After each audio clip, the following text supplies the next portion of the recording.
ప్రభు నామానికే మహిమ కలుగునుగాక. కూడి వచ్చిన మీ అందరికీ కర్మల ఆత్మీయ సహవాస సంఘ విశ్వాసులందరికీ మన ప్రభువును ఆయన ప్రియ కుమారుడైన యేసుక్రీస్తు వారి శ్రేష్టమైన నామంలో శుభములు మరియు అందరికీ వందనాలండి. ఇర్మియా గ్రంథం 15వ అధ్యాయాన్ని మనం ధ్యానం చేసుకుంటున్నాం. ఇర్మియా గ్రంథం 15వ అధ్యాయం. ఇందులో ముఖ్యమైన అంశం ఏంటంటే ఇర్మియా యొక్క ఆవేదన. ఇర్మియా యొక్క ఆవేదన మనం చూస్తాం. గత దినం వరకు మనం 6 వచనాలు ధ్యానం చేసుకున్నాం. 5 వచనాలు ధ్యానం చేసుకుని 6వ వచనాన్ని మనం చదువుకుందాం. యెహోవా వాక్కు ఇదే, నీవు నన్ను విసర్జించి ఉన్నావు, వెనుక తీసి ఉన్నావు గనుక నిన్ను నశింపచేయనట్లు నేను నీ మీదకి నా చేతిని చాచి ఉన్నాను. సంతాప పడి పడి నేను విసిగి ఉన్నాను. యెహోవా వాక్కు ఏంటంటే, నీవు నన్ను విసర్జించావు, వెనుక తీశావు కనుక నిన్ను నశింపచేయనట్లు నేను నీ మీదకి నా చేతిని చాపుతున్నాను. సంతాప పడి పడి విసికి ఉన్నాను అంటున్నాడు. ఇశ్రాయేలీయులు వెనుక తీశారు. ఇశ్రాయేలీయులు వెనుక తీశారు.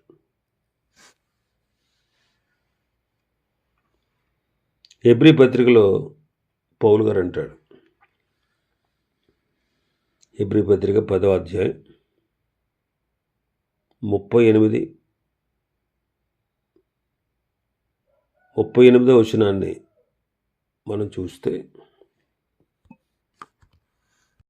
38వ వచనాన్ని మనం చదివితే, నా ఎదుట నీతిమంతుడైన వాడు విశ్వాస మూలముగా జీవించును గాని అతడు వెనుక తీసిన ఎడల అతని యందు నా ఆత్మకు సంతోషములు. అయితే మనం నశించుటకు వెనుక తీయవారము కాము గాని ఆత్మను రక్షించుకున్నటకు విశ్వాసము గలవారమై ఉన్నాం. హెబ్రీ పత్రిక రాసిన గ్రంథకర్త హెబ్రీ విశ్వాసులకు ఈ పత్రిక రాశాడు. హెబ్రీ విశ్వాసులు విశ్వాసము ద్వారా రక్షణ పొందినవారే. కానీ తర్వాత వారు వెనుతీశారు. వారికి ముఖ్యమైనది ధర్మశాస్త్రం, వారికి ముఖ్యమైనవి బలులు. వాటిని విడిచిపెట్టి విశ్వాసము ద్వారా రక్షణ పొందిన వాళ్ళే వీళ్ళు. అయితే ఏమైందంటే ఆ విశ్వాసాన్ని ప్రక్కన పెట్టి మళ్ళీ తిరిగి ధర్మశాస్త్రాన్ని పాటించుతూ ఆచరిస్తూ బలులను ఆచరిస్తూ వచ్చారు. యాక్చువల్గా వాళ్ళు అవన్నీ వదిలేసి వచ్చారు. యూదుల సాంప్రదాయ ఆచారాలని. అందువల్ల వాళ్ళు చాలా శ్రమలు పడ్డారు, చాలా ఇబ్బందులు పడ్డారు. అంటే క్రైస్తవుడైనందుకు వారు అనేకమైన బాధలు అనుభవించారు. వాళ్ళు ఏమనుకున్నారంటే, మనం ధర్మశాస్త్రాన్ని విడిచిపెట్టి దేవుని ఆజ్ఞలు విడిచిపెట్టి దేవుని యొక్క ఈ యొక్క ఆచార వ్యవహారాలు మనం విడిచిపెట్టినందువల్లే మనం ఎన్ని బాధలు పడుతున్నాం, ఎన్ని తెప్పలు పడుతున్నాం. కారణం మనం దేవుని మార్గాన్ని విడిచిపెట్టేసినందువల్లే, మోషే ద్వారా దేవుడు మనకిచ్చినటువంటి ఆచార వ్యవహారాలను మనం వదిలేసినందువల్లే అని వాళ్ళు భ్రమపడి మళ్ళీ తిరిగి వెనక్కి వెళ్ళిపోయారు. అది వాళ్ళ కోసం రాశాడు ఈ మాటలు. నా యందు విశ్వాసము నా ఎదుటి నీతిమంతుడైన వాడు విశ్వాసం మూలముగా జీవిస్తాడు. కానీ అతడు వెనుక తీస్తే అతని యందు నా ఆత్మకు సంతోషం ఉండదు. కాబట్టి విశ్వాసములో వెనుక తీయడం వల్ల దేవుడు సంతోషించాడు. విశ్వాసము ద్వారా కృపచేతనే మనం రక్షణ పొందాం. మరి ఆ విశ్వాసాన్ని విడిచిపెట్టేస్తే, విశ్వాసం ద్వారా కాదు నా క్రియల వల్లే రక్షణ అంటే ఆయన సంతోషించడు. క్రియల వల్ల కాదు రక్షణ, ధర్మశాస్త్ర సంబంధమైన క్రియల వల్ల కాదు రక్షణ, విశ్వాసము ద్వారానే. మనం ఏదో క్రియలు చేసినందువల్ల కాదు మనం రక్షణ పొందింది. చాలామంది ఇలా అతిశయిస్తూ ఉంటారు. నేను చేసినట్టుగా ప్రార్థన ఎవరు చేయరు, నేను కానుకలు ఇచ్చినట్టుగా ఎవరెవరో, నేను ఇలా చేశాను కాబట్టి దేవుడు నన్ను ప్రేమిస్తున్నాడు, అందుకే రక్షణ పొందాను, బాప్తీసం తీసేసుకున్నాను కాబట్టి అదే రక్షణ. ఇలా భ్రమపడుతున్నారు ప్రజలు. ఇటువంటి భ్రమలో ఉన్నారు. కానీ మనం విశ్వాసము ద్వారా కృపచేతనే రక్షణ పొందామనేటువంటి సంగతి మనకు అర్థం కాలేదు చాలా కాలం. కానీ క్రియల వల్ల కాదు, కేవలం విశ్వాసం ఉంచుట ద్వారా మాత్రమే మనం రక్షణ పొందగలము అనేటువంటి సత్యం పరిశుద్ధ గ్రంథం బోధిస్తూ ఉంది. కాబట్టి వాళ్ళు వెనుక తీసిన ప్రజలు, ఇశ్రాయేలులు దేవుని విసర్జించారు, వెనుక తీశారు. కాబట్టి వారిని నశింపచేయునట్లు వారి మీదకి దేవుడు తన చేతిని చాపుతున్నాడు. వాళ్ళ కొరకు సంతాప పడి పడి విసిగిపోయాడంట. ప్రభువు దీర్ఘశాంతుడు, క్షమించుటకు సిద్ధమైన మనస్సు కలవాడు. కానీ ఎన్నోసార్లు వాళ్ళ విషయమై సంతాపపడి విసిగి చివరికి వారిని నశింపచేయనట్లు వారి మీదకి తన చేతిని చాపుతున్నాడు. 7వ వచనంలో చూస్తే, దేశ ద్వారములో నేను వారిని చాటతో తూర్పార పట్టుచున్నాను. నా జనులు తమ మార్గములను విడిచి నా యొద్దకు రారు గనుక వారిని సంతానహీనులుగా చేయుచున్నాను, నశింప చేయుచున్నాను. తూర్పార పట్టుచున్నాడంట. తూర్పార పట్టుచున్నాడు. లోకాసువార్త 3వ అధ్యాయంలో కూడా మనం చదువుతాం ఈ మాట. లోకాసువార్త 3వ అధ్యాయం 17వ వచనం. ఆయన చేట ఆయన చేతిలోనున్నది. ఆయన తన కళ్ళమును బాగుగా శుభ్రము చేసి తన కొట్టులో గోధుమలు పోసి ఆరని అగ్నితో పొట్టు కాల్చివేయనని అందరితో చెప్పాను. మన సంగతి కూడా అంతే. ఆయన తన కళ్ళమును బాగుగా శుభ్రం చేసి ఆయన చేట ఆయన చేతిలో ఉంది. వాటితో తూర్పారబడతాడు. గట్టి గింజలన్నీ ఉంటాయి, పొట్టు ఎగిరిపోద్ది, పొట్టు పొల్లు ఎగిరిపోద్ది అనమాట. మరి మనం గట్టి గింజల్లో ఉన్నాం, కాల్చివేయబడే పొట్టులాగా మనం లేవు. మత్తయి సువార్త 22వ అధ్యాయం 14వ వచనం. అందుకే పిలువబడిన వారు అనేకులు, ఏర్పరచబడిన వారు కొందరే అంటే. కాబట్టి మన భాగంలో చూస్తే 7వ వచనంలో తూర్పారబట్టడమే కాదు, వారిని సంతానహీనులుగా చేయుచున్నాడు, వారిని నశింప చేయుచున్నాడు. ఆ భక్తిహీన జనాంగం సంతానహీనులు అన్నమాట. సంతానహీనులుగా చేస్తున్నాడు అంటే వారి సంతతిని నశింప చేస్తున్నాడు. వారిని శిక్షించబోతున్నాడు, వారిని నశింపజేయబోతూ ఉన్నాడు.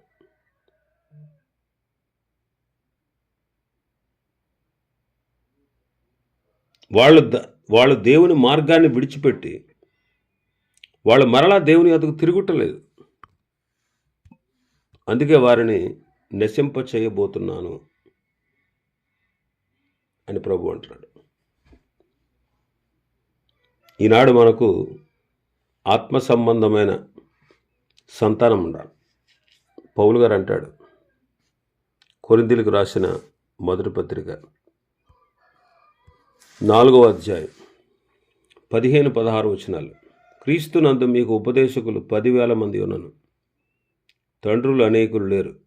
క్రీస్తు యేసునందు సువార్త ద్వారా నేను మిమ్మును కంటిని గనుక మీరు నన్ను పోలి నడుచుకుని వారై ఉండవలనని మిమ్మును బతిమాలు కొనుచున్నాను. పౌలు గారు అంటారు, నేను సువార్త ద్వారా క్రీస్తు యేసునందు మిమ్మును కంటిని అంటాడు. కాబట్టి ఆయన బిడ్డలమైన మనం సువార్త ద్వారా అనేకులను ప్రభు వైపుకు, ప్రభు యొద్దకు నడిపించాలి. సువార్త ప్రకటించాల్సిన భారం ప్రతి విశ్వాసి మీద ఉంది. ఎందుకంటే ప్రతి విశ్వాసిని దేవుడు తన స్వరక్తం ఇచ్చి సంపాదించాడు. ఊరకనే మనం దేవుని బిడ్డలం అయిపోలే. మనం ఊరకనే రక్షణ పొందలే. రక్షణ పొందుట కొరకు, ఆ రక్షణను ప్రభువు మనకు అనుగ్రహించుట కొరకు దాని వెనుక గొప్ప త్యాగం ఉంది. దాని వెనుక గొప్ప త్యాగం ఉంది. మనం రక్షణ పొందుటకు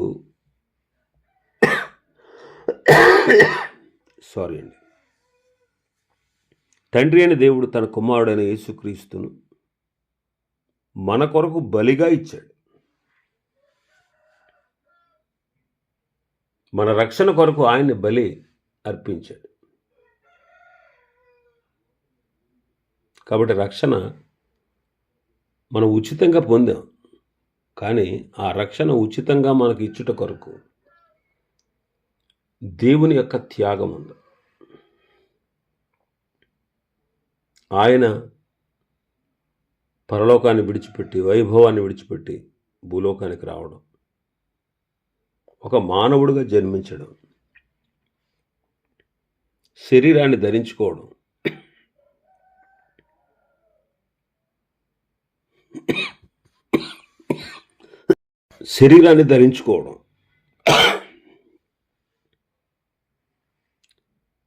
మన కొరకు మనం ఆయన అడుగు జాడలో నడుచుట కొరకు క్రీస్తు మన కొరకు మాదిరి ఇచ్చారు.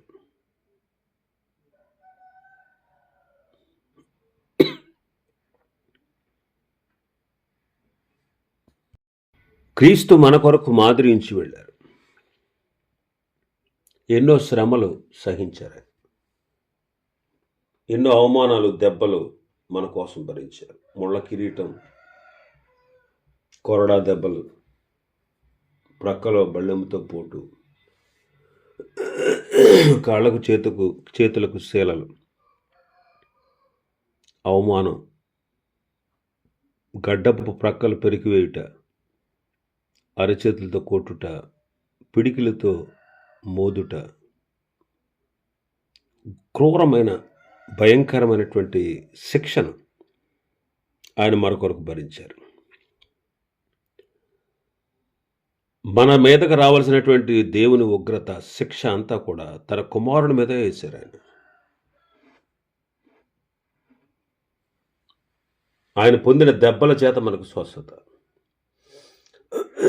ఆయన భయంకరంగా హింసించి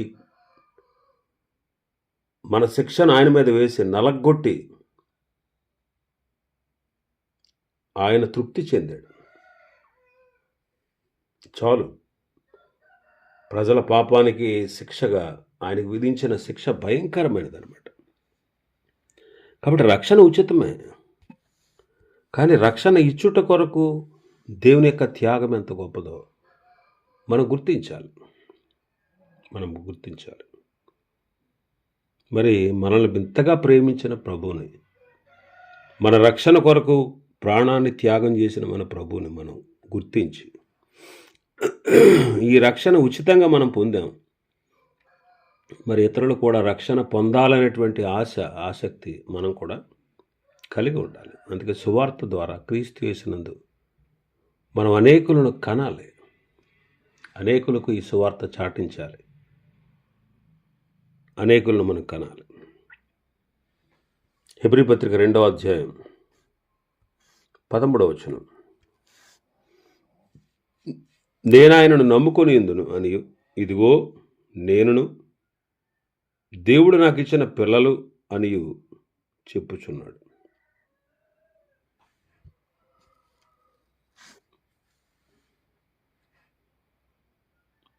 నీ నామమును నా సహోదరులకు ప్రచురపరుస్తాను, సమాజము మధ్యన నీ కీర్తి గానము చేస్తాను. ఇక్కడ గమనించాల్సిన విషయం ఏంటంటే, ప్రభువైన యేసుక్రీస్తు వారు తండ్రి నామాన్ని, తండ్రి యొక్క ప్రేమను, తండ్రి ఎలాగా ఆయనను మన కొరకు పంపించాడో, తండ్రి ఎంత ప్రేమ గలవాడో, తండ్రి ప్రణాళిక ఏంటో, ఆ సత్యాన్ని మానవులైన మనకు తెలియజేశాడు. అందుకే సత్యమును గూర్చి సాక్ష్యం ఇచ్చుటకు వచ్చి తిని, అందుకొరకే పుట్టి తిని అంటాడు. కాబట్టి మనల్ని తన పిల్లలుగా చేసుకున్నటకు, అందుకే ఏమన్నాడు ఆయన, ఇదిగో నేను దేవుడు నాకు ఇచ్చిన పిల్లలు అని చెప్పుచున్నాడు. మరి ఆ పిల్లలు ఎలాంటి వారు? రక్త మాంసములు గలవారు, అలాగే అపవాది చెరలో ఉన్నవారు. అయితే ఏం చేశాడు ఆయన? ఆ పిల్లలు రక్త మాంసములు గలవారైనందున మరణము యొక్క బలము గలవారిని, అనగా అపవాదిని మరణం ద్వారా నశింపచేయుటకు, జీవితకాలం అంతా మరణ భయం చేత దాస్యమునకు లొంగిపోయినటువంటి వారిని విడిపించుటకు ఆయన కూడా ఏమయ్యారు? రక్త మాంసంలో పాలివారయ్యారు. మరి ఆయన ఈ లోకానికి రావడానికి దేవదూతల స్వభావాన్ని ధరించుకోకుండా అబ్రహాము సంతాన స్వభావాన్ని ధరించుకున్నాడు. ప్రజల యొక్క పాపానికి పరిహారం కలగజేయడానికి, దేవుని సంబంధమైనటువంటి ఈ అద్భుతమైన ఈ కార్యక్రమంలో కనికరము నమ్మకమును గల ప్రధాన యాజకుడకు నిమిత్తము అన్ని విషయాల్లో ఆయన మన వంటి వాడయ్యాడు. కాబట్టి ఎంత గొప్ప త్యాగం ప్రభు మన కోసం చేశారు. మరి మనం చేయాల్సిన పని ఒకటే, మనం పొందుకున్నటువంటి రక్షణను ఇతరులకు ప్రకటించాలి. దేవుడు అద్భుతంగా నీ మీద నా మీద దయ చూపించాడు, కృప చూపించాడు, కృప ద్వారా మనల్ని రక్షించాడు. మనం సువార్త ప్రకటించడానికి రుణస్థులమై ఉన్నాం. కాబట్టి ఆ బాధ్యత మనం తీసుకోవాలి,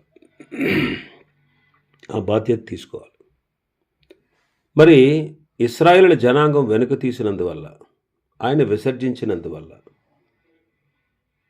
ఆయన మార్గాల్ని వాళ్ళు విడిచినందువల్ల, తిరిగి ఆయన యొద్దకు మరలా రాకపోవడం వల్ల వారికి విధించే శిక్ష ఎంత భయంకరమైనదో చెప్తున్నాడు 8-9 వచనాలు. వారి విధవరాండ్రు సముద్రపు ఇసుక కంటే విస్తారంగా ఉందురు. మధ్యాహ్న కాలమున యవ్వనులు తల్లి మీదకి దోచుకుని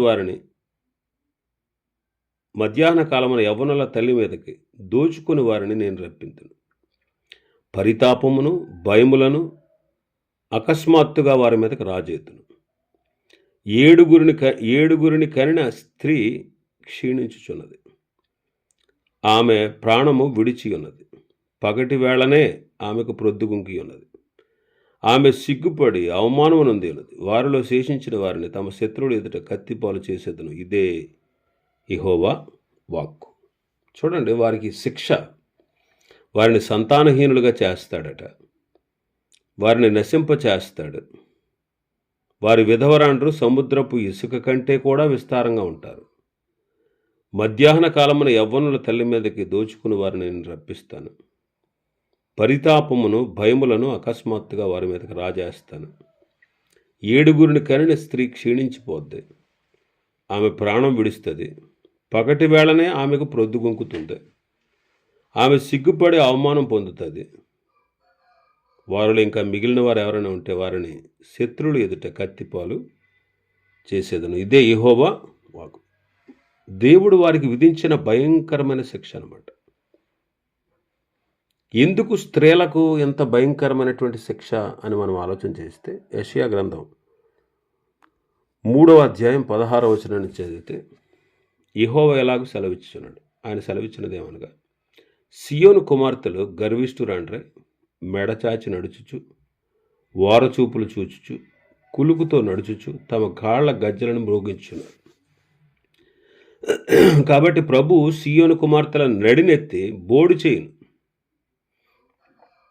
యెహోవా వారి మానమును బయలుపరచును. ఆ దినమున యెహోవా గల్లు గల్లుమని వారి పాదభూషణములను, సూర్యబింబ భూషణములను, చంద్రవంకలను భూషణములను, కర్ణభూషణములను, కడియములను, నాణ్యమైన ముసుకులను, కుళ్ళాయిలను, కాళ్ళ గొలుసులను, వడ్డాణములను, పరిమళ ద్రవ్యపు భరిణలను, రక్షరేఖలను, ఉంగరములను, ముక్కు కమ్ములను, ఉత్సవ వత్సరములు, ఉత్తరీయములు, పైటలను, సంచులను, చేతి అద్దములను, సన్నపనారతో చేసిన ముసుకులను, పాగాలను, శాలువలను తీసివేయును. ఎలా ఉన్నారంట ఈ స్త్రీలు? గర్విష్ఠురాండ్రు, మెడచాచి నడుస్తూ, వారచూపులు చూస్తూ, కులుగుతో నడుస్తూ తమ కాళ్ళ గజ్జలను మ్రోగిస్తూ ఉన్నారు అంటాడు. ఇంకా 32వ అధ్యాయంలో మనం చూస్తే, యెషయా గ్రంథం 32వ అధ్యాయం 9వ వచనం చదివితే, సుఖాసక్తి గల స్త్రీలు, 10వ వచనంలో నిశ్చింత గల స్త్రీలు, సుఖాసక్తి నిశ్చింత కలిగినటువంటి వారు, అలా ఉన్నారు వాళ్ళు. అందుకే దేవుడు తన ఉగ్రతను వారి మీద కుమ్మరిస్తాను అంటున్నాడు. అందుకే వారిని శిక్షిస్తాను అంటున్నాడు. మనం చదివినండి, మన భాగంలో దేవుడు వారిని శిక్షిస్తానంటున్నాడు. ఎందుకంటే ఇశ్రాయేలు సమాజం స్త్రీలను బట్టి చెడిపోయింది. అది చరిత్ర చెప్తుంది. మరి సంఘం అనేటువంటి మన పరిస్థితి ఏంటి? పవిత్రురాలైన కన్యకగా మనల్ని ప్రభువుకు ప్రదానం చేశాడు. మనం ప్రభువుకు చెందినవారు,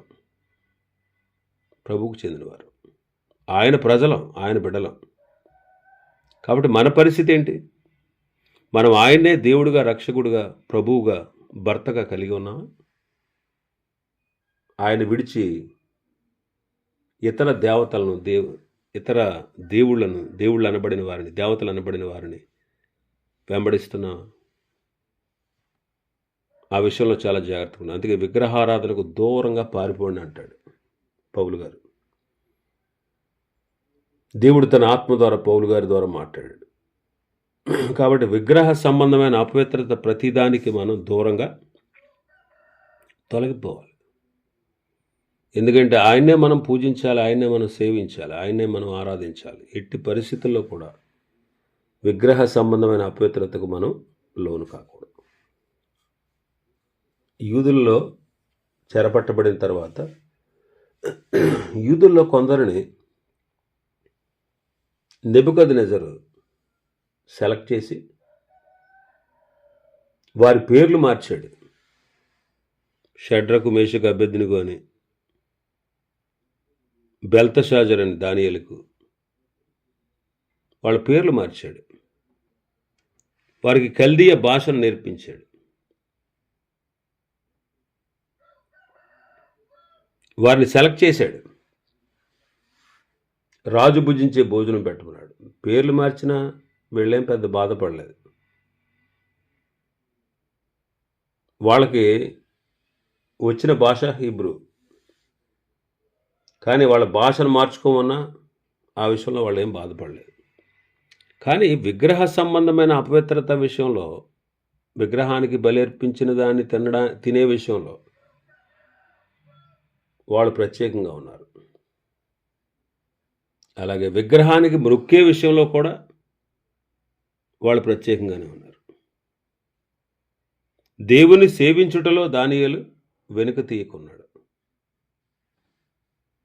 కాబట్టి ఆ విషయాన్ని మనం గమనించాలి. విగ్రహ సంబంధమైన అపవిత్రతకు మనం ఏమాత్రం తావు ఇవ్వకూడదు, చోటు ఇవ్వకూడదు, వాటికి మనం లొంగిపోకూడదు. అది దేవుని అవమానపరిచినట్టు అవుతుంది.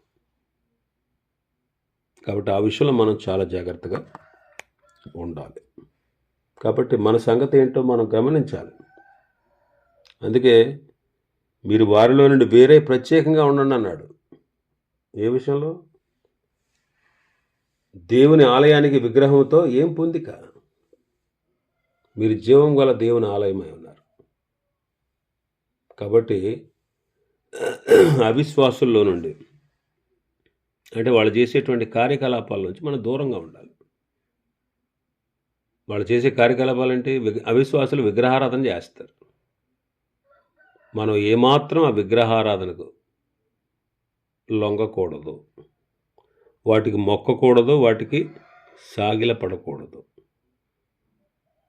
వాటి అపవిత్ర ప్రవర్తనకు మనం ముందుకు వెళ్ళకూడదు. అన్ని జనులు అవిశ్వాసులు ఏం చేస్తారు? విగ్రహారాధన చేస్తారు. వాళ్ళు చేసినట్టుగా మనం చేయకూడదు. అలాగని వాళ్ళని విసర్జించకూడదు, వాళ్ళని దూషించి ద్వేషించకూడదు, వాళ్ళని మనం అసహించుకోకూడదు. వారి విగ్రహ సంబంధమైన అపవిత్రతకు మనం ఏమాత్రం లొంగకూడదు. ఆ విషయాన్ని మనం గుర్తుపెట్టుకోవాలి.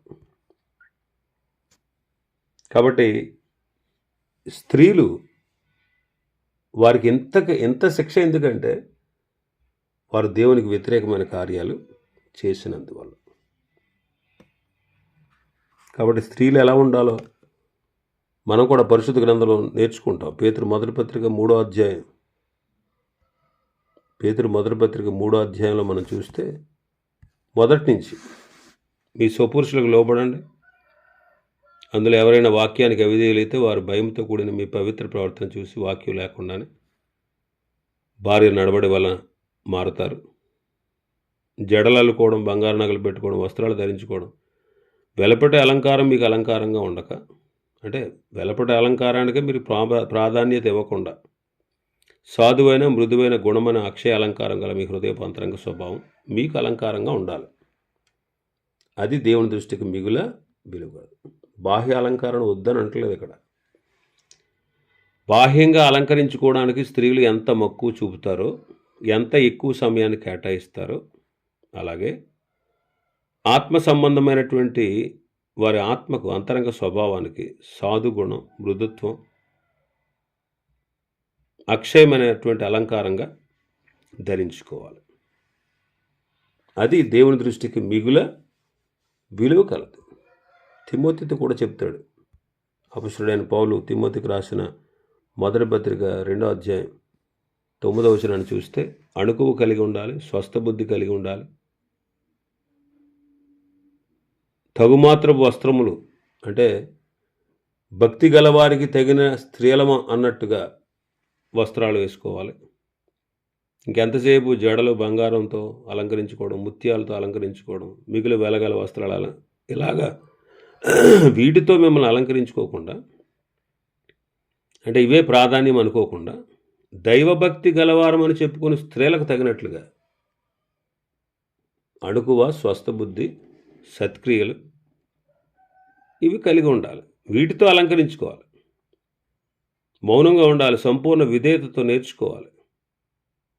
పురుషుని మీద పెత్తనం, అధికారం చేయకూడదు. ఎందుకంటే మొదట దేవుడు ఆదామును సృష్టించాడు, తర్వాత అవ్వను నిర్మించాడు. ఆదాము మోసపరచబడలేదు, కానీ స్త్రీ మోసపరచబడి అపరాధంలో పడింది. అయినా వారు స్వస్థ బుద్ధి కలిగి విశ్వాసం, ప్రేమ, పరిశుద్ధతలో నిలకడగా ఉండాలి. అప్పుడు శిశు ప్రసూతి ద్వారా ఆమె రక్షింపబడుద్ది. అంటే దేవుని శాపం నుంచి విమోచన పొందుద్ది. దేవుని శాపం ఏంటి? ఆదిలో ఆది కాండంలో ప్రసవ వేదన హెచ్చించాడు. వేదనతో పిల్లల్ని కంటది. మరి శిశు ప్రసూతి ద్వారా ఆ శిశు ప్రసూతి టైంలో బ్రతికితే బ్రతుకుద్ది, లేకపోతే చనిపోద్ది. అది శాపం. మరి ఆ శాపం నుంచి ఏం పొందుతుంది? విడుదల పొందుతుంది. ఎప్పుడు? స్వస్థబుద్ధి కలిగి, విశ్వాసం కలిగి, ప్రేమ కలిగి, పరిశుద్ధతలో నిలకడగా ఉండి, మౌనంగా ఉండి, పెత్తనం చేయకుండా, పురుషుడి మీద పెత్తనం చేయకుండా, సంపూర్ణ విధేయతతో నేర్చుకుంటూ, సత్క్రియల చేత తమ్మును తాము అలంకరించుకుంటూ, అణుకువ స్వస్థబుద్ధి కలిగి ఉంటే, భౌతిక అలంకారం కంటే ఆధ్యాత్మిక అలంకరణ కలిగి ఉంటే, అప్పుడు వారు ప్రభు ద్వారా మేలు పొందుతారు. మరి ఈ లక్షణాలు స్త్రీలలో మనకు కనపడవు. కొన్నిసార్లు సంఘంలో ఉన్నటువంటి స్త్రీలలో కూడా ఇలాంటి లక్షణాలు ఉండవు. వ్యతిరేకమైన లక్షణాలు మనం అనేకుల్లో చూస్తూ ఉంటాం. అందువల్ల వారే అనేకమైనటువంటి శ్రమలు, బాధలు, ఇబ్బందులు పడతారు. ఆ విషయంలో మనం చాలా జాగ్రత్తగా ఉండాలి. ఇంకా మరికొన్ని విషయాలు ఈ అధ్యాయంలో ఉన్నాయి. ప్రభు చిత్తమైతే రేపు దినం మరికొన్ని విషయాలు ధ్యానం చేసుకుందాం. దేవుడి వర్తమాన వాక్యాన్ని మన వినికిడిలో ఆశీర్వదించును గాక. ఆమేన్.